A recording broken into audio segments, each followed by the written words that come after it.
Hi, this is Welcome to Self, and I'm your host, Dr. Hayley D. Quinn, the anti-burnout business coach. I'm a speaker, author, former clinical psychologist, and late identified ADHDer. Welcome to Self is a podcast for business owners like you who want success, but not at the cost of your well-being. This is about transforming self and transforming business. I'll be here to remind you that you're human first, and as well as being a business owner, you have different roles in your life that need your attention. And to manage those well, you need to take care of yourself in the best way possible. Here you'll learn about practices that'll help you navigate not just your business, but your non-work life as well. And you'll realise that you're not alone in the ways you struggle.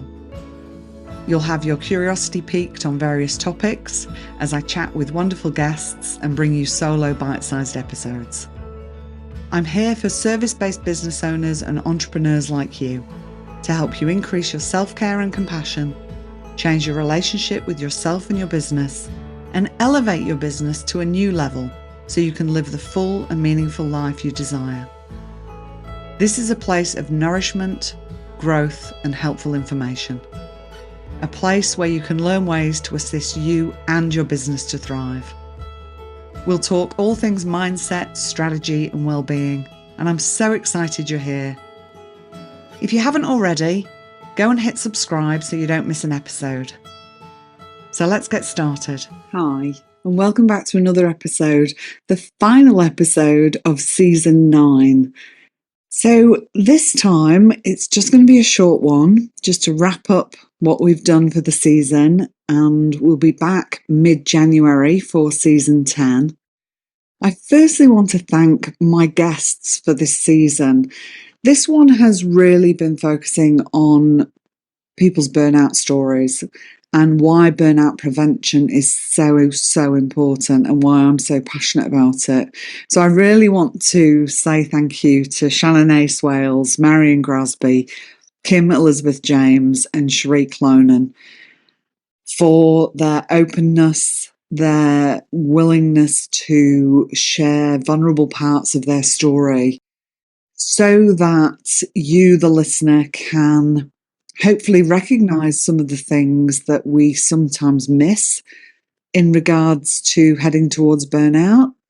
And also, I think their stories also offer us hope that even when things are really challenging and we are perhaps finding ourselves either on the edge of burnout or in burnout, it is possible to turn things around and recover from that. I guess my message is always, we don't really want to have to be in the recovery because it takes a lot more emotionally, physically, financially, practically to recover from burnout than it does to prevent burnout. So if we can have things in place to help us prevent burnout, it's going to serve us much better in the long run. For those of you that know me and know my work, I speak a lot about changing the relationship we have with ourselves so that we can really understand ourselves more and recognize what is and what isn't helpful for us as individuals. And also then to start making different decisions that are going to serve us better as we move forward in our lives in general and also our business and our work. So it's been a hectic kind of few months in some ways and a peaceful few months in others for me. I always try and manage a nice blend of kind of being busy, but also having plenty of rest. One of the comments I get quite a lot from people is, oh my gosh, you're so busy. And I think that's because looking from the outside in, I have lots of different things that I'm doing. But I can assure you, I do it in a way that means I'm not doing lots of things all the time. And I also have support in my life to help me do those things as well.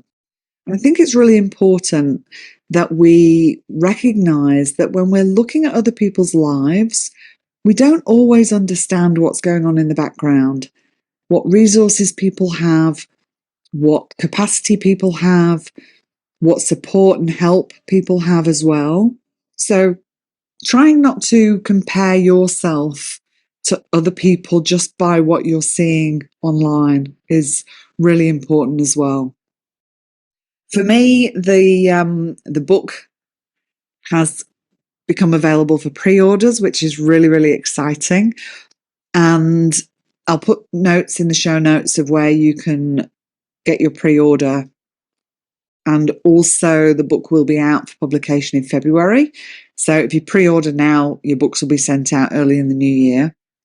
I want to say a really, really big thank you to the people who have pre-ordered. I'm only aware at this stage of the numbers that have come through directly to me. I don't know what's going on in the online retail space at the moment. I won't know that until early next year. I'm hopeful that there's some pre-orders coming in for that as well. But what I do know is I've had a really great number of pre-orders through my website. And I'm really looking forward to sending those out to you in the new year as well. And I really, really appreciate it. It has felt really meaningful writing the book. And I've had people who have read an advanced copy of the book, and the feedback I've had from that has been really beautiful and really heartwarming. And I truly believe this is going to be a book that can really help you. And I do think it is the book that your future self wants you to read. So if you haven't already got yourself a copy on pre-order, I encourage you to jump into the show notes and do that. And also, I'll be doing some book events in the new year, starting in February. So reach out and let me know where you are as well, because I'm planning some different ones. And maybe I'll be coming to somewhere near you as well, which would be great. So in this final episode, I just wanted to remind you that you don't have to say yes to everyone and everything as we head into what some people call the silly season. So this holiday period, however you may or may not celebrate, can be a time when we can feel like we are obliged to say yes to lots of different things. And again, I think it's important to tune into yourself, recognize where your capacity lies, and also your desire, what you do and don't want to do, and see if you can make your choices based on values-based decisions that are actually aligned with how you want things to be. And there may be situations where you do feel obliged to spend time with people that perhaps you might prefer not to. And maybe you're not quite ready to make those decisions to do things differently yet. But just be aware of what it is you're doing and who you're spending time with, and whether that's something you want to do. I talk about this in the book, From Self-Neglect to Self-Compassion, as well. Looking at values, looking at how we're allocating our time.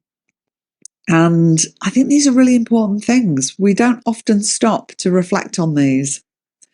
So as you go into this period of time, take care of yourself, go gently with yourself, whatever that means for you.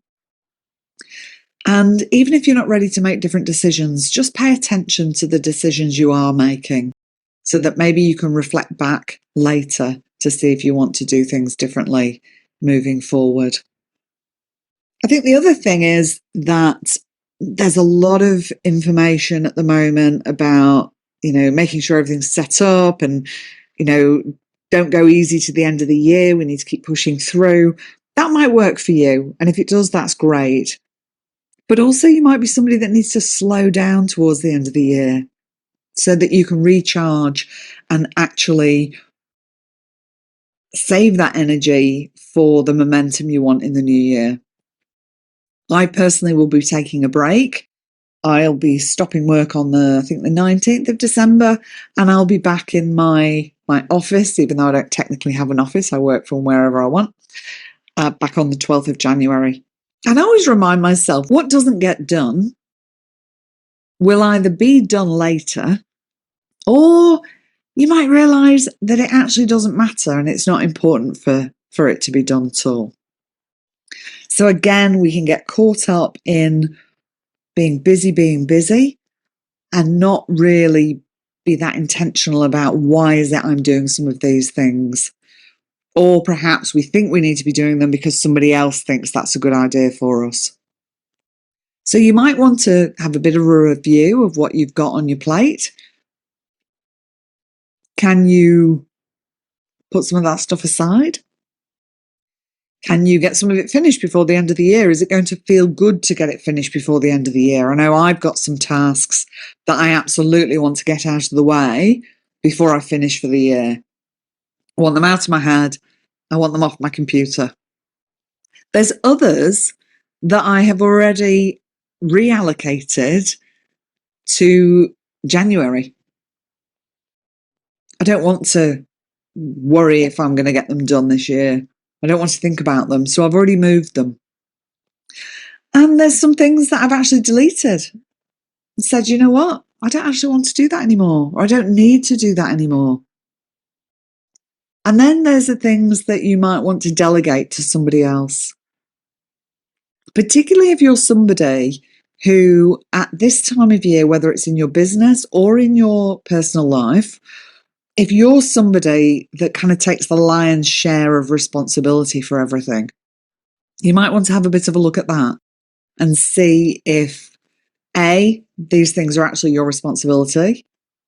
B, if you've got capacity to do them, if they are your responsibility, or if you could actually pass them on to somebody else who could do them for you.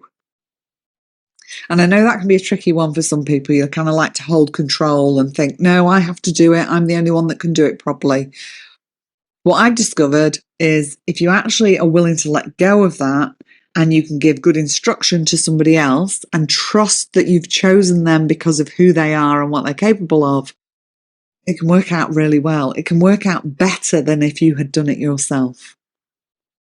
I would love to give a shout out to my VA, Aliana, and also Nissa, my podcast producer, because they take stuff off my plate that allows me to keep doing the podcast. If I had to do all this myself, I've said it before, I really don't think I would keep doing it because it would feel like too much.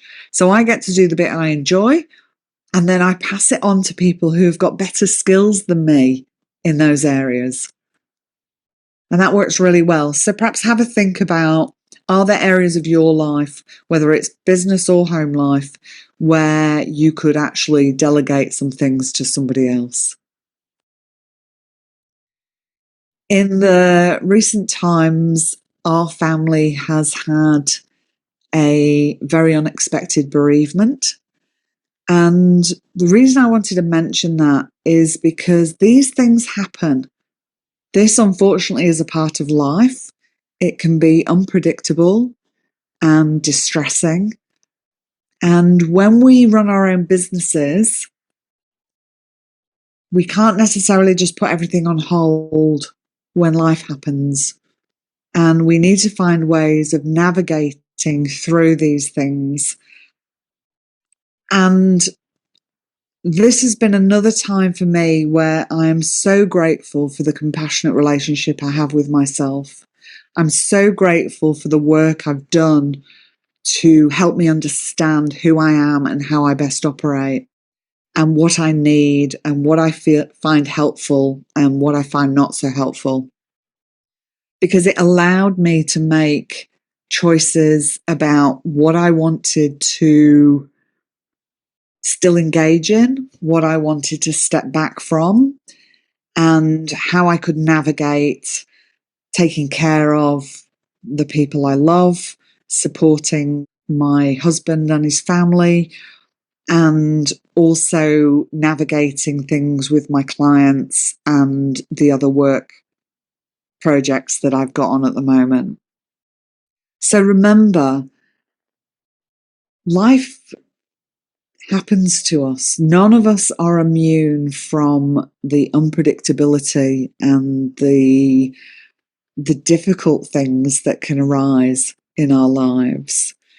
And I think making sure that you can develop this compassionate relationship with yourself so you can treat yourself gently when you need to, when you can really understand how you're going to best navigate certain situations, And also having support in place, people that you can reach out to, people you know have got your back. The sort of people who are going to understand if you're not turning up 100%. Like, it felt really important for me today to get this podcast episode recorded so that I can get it to Nissa and Aliana and we can have it out next week to finish up the season. And as I was sitting here in my t-shirt with no makeup and my hair not done, I thought about going and getting ready to do the podcast recording. Hair, makeup, change my clothes, pop some earrings in. And there was just this part of me that was like, you know what? It feels really important to get the podcast done. And it feels really important not to complicate it and push yourself in terms of having to do all those things first. So I made the choice to show up as I am, record the podcast anyway.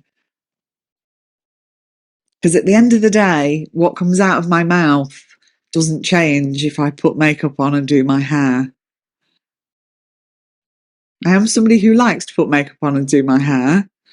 So normally I would do that. But under this circumstance, I was able to really be compassionate with myself and recognize that that felt like too much. But it was really values aligned to get this final episode recorded so that we can wrap up this season that saw us celebrating 100 episodes. This season that welcomed some amazing, generous guests. If you haven't listened to those guest episodes, I highly recommend you do. They are fantastic. And this season of the podcast that also had me launching my debut book, From Self-Neglect to Self-Compassion, A Compassionate Guide to Creating a Thriving Life.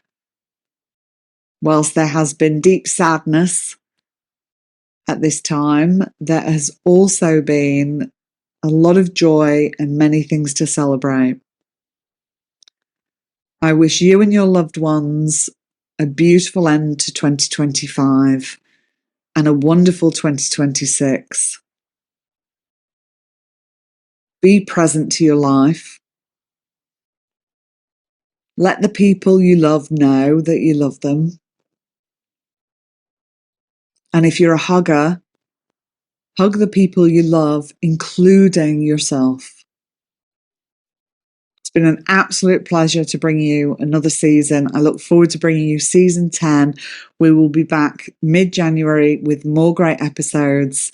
In the meantime, go well and go gently with yourselves. Bye.